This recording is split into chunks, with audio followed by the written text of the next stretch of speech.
So not too long ago, I made a video on why I think the CRF300L might be the best dual sport there is, and many people blasted me with comments that the drz400 is a better machine versus the CRF300. This is my opinion and thoughts of why I think the CRF300L is a better overall machine versus the drz400. Alright, so I got the drz400E right over here. I've ridden the drz400S countless of times, SM, all that stuff, new, old, all types of drz400s. And let me tell you guys something, the drz400E, it's one of the best bikes I've ever made. That's why I still keep it until they make that CRF300 Rally or even the normal dual sport with this same exact torque. I know they have the CRF300L, but sometimes we all just want real dual sport maintenance. Real, what I mean by real is long-term oil changes, long-term valve clearance checks. Sometimes we don't want race performance because I don't want to be changing the oil every 3 or 4 rides. Now finally got to test ride the CRF300L and the KLX300. Now I'll be honest, it's not a huge difference from the CRF250L or KLX250.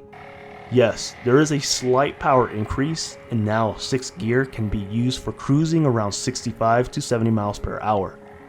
While before, you had to be more or less in the revs with the previous models in Colorado at least. And yes, a strong headwind or going uphill will still power you down quite a bit in our high elevation state. However, the CRF300L was quite the improvement versus the older CRF250L in almost every possible way, but it's not overly drastic. So I'm out here in this single track. It's considered fairly tight, not a very hard, difficult single track, but it's pretty tight, and anybody who's ridden tight single track where you have to stand up all the time, especially this area that has tons of whoops and stuff like that, wears you out really quickly. Now the drz400, let's just pick the E because it's the better model of all the other ones. The E is slightly lighter, more aggressive and stuff like that. However, sometimes I get wear out so much quicker with this guy, the drz400E, versus my KLX 250, 300. However, the drz400E, just to me, it feels like a tank, old, outdated. I have this guy geared at 1538, so I can actually go and cruise comfortably out in the highway and the road, so I can do 65, 70 miles an hour without over revving the crap out of the machine. So the CRF300L is better in many ways. It's a lot more comfortable. You can actually hit 70 miles per hour by a long shot. 80 miles an hour, it could even reach 80 miles an hour with stock gearing. And with the stock gearing, I feel like it has very good low end, and yet it has so much room to go on the highway and explore 80 miles an hour. I mean, 80 miles an hour on a drz400, you're not doing that unless you gear it very high like I have it, 1538. And many blasted me with comments about the drz400 being a much better machine than the CRF300L. And in a sense, they are partially correct. The drz400 is better in a few ways. With more and more CRF300s and KLX showing up in our state, I get a sense what they feel like and how they handle. Now let me explain why I personally feel the CRF300L and even the KLX300 is better than the drz400. And to understand where I come from, I don't do much flat or open roads, but instead I much rather do single track, rockier trails, and trails that don't really require much power, since you can't really utilize all that power anyways. And I am sure you know exactly where I'm coming from as soon as I said I like doing trails that don't require much power, meaning my emphasis is more towards the off-road side and not much on-road or city commute. Now let's talk about the drz400. The power. We all secretly want a CRF300L with the drz400 torque and power. Plain and simple. But sadly, this is not the case yet. The drz400. I have to admit, it is an amazing machine, and to be honest, it's a very hard choice to compare it to the CRF300 or KLX. The reliability, the power, the ease of use, and off-road capabilities. There is a reason why I still own the drz400, but unfortunately its outdated ergonomics, technology, handling characteristics, and price brand new sometimes makes me look the other way. Now the drz400, although it can do hard enduro and single track just fine, it's not really my preference. To give a perfect example, the drz400E is lighter than the KLX and CRF, but when it comes to tighter single track and a bit more technical rides, the KLX and CRF feels much more nimble and much easier to handle in the harsher stuff versus the drz400. Now the reason for this is due to its modern technology, ergonomics, and how weight is really displaced on the machine.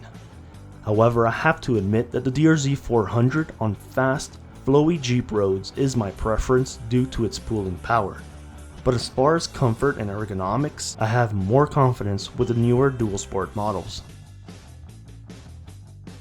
The CRF300L and the Rally, yeah, it's going to be a little bit more expensive, maybe with taxes, handling, and all that stuff. You might get it at $6,000 out the door. So I'm going to say, you know, if you're first starting off, you know, you can probably buy a drz400, buy it for maybe $3,000, sell it, and then you kind of figure out what you're kind of riding, what it is and stuff like that. Why it's so much more better than the drz400, it's a very simple word. It's very versatile. Not only does it feel a lot more lighter, smoother, the ergonomics feel a lot better, but you got that 6-speed, the internal gearings, the first, second, third gear. I talked about it in other videos and stuff like that, but it's so much shorter that it has a really good low end grunt with stock gearing, but yet 6th gear, the last gear, is geared so high that you can actually sustain 70-75 miles per hour. Now the bad part about the CRF300L is, yeah, it's still a semi-weak machine. It's still a pretty weak machine. You know, if you take it over to Colorado and you go over the headwinds and climbing up, you know, pretty steep grade passes, you could probably rev it out at 70 miles per hour.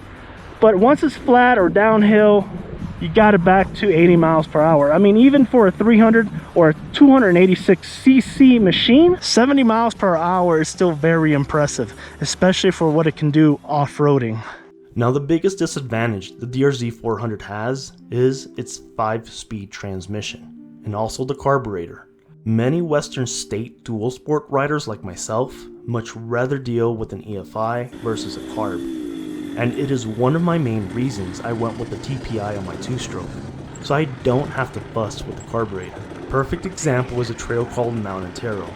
At the peak, it reaches 14,000 feet elevation, and coming from the local trails around, which is 7,000 to 8,000 feet elevation, means power delivery will be interrupted. Or perhaps when I want to head to Moab, Utah, it is time for another adjustment on the carb. But it is not just the carb. When most Western state dual sport riders ride up in the mountains, we like our bikes geared pretty low due to how steep some of these climbs get.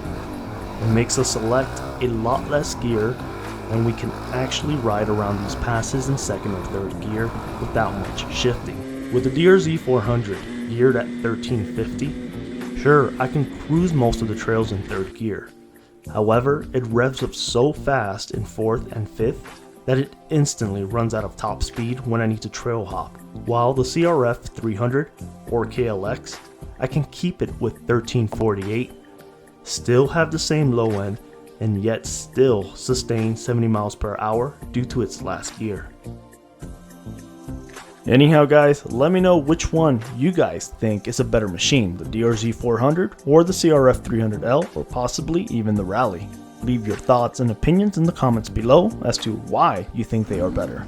Anyhow, if you guys like my content, want to see me explore around Colorado, Utah, and Arizona, be sure to subscribe, hit that bell button, and I'll catch you guys in my next video.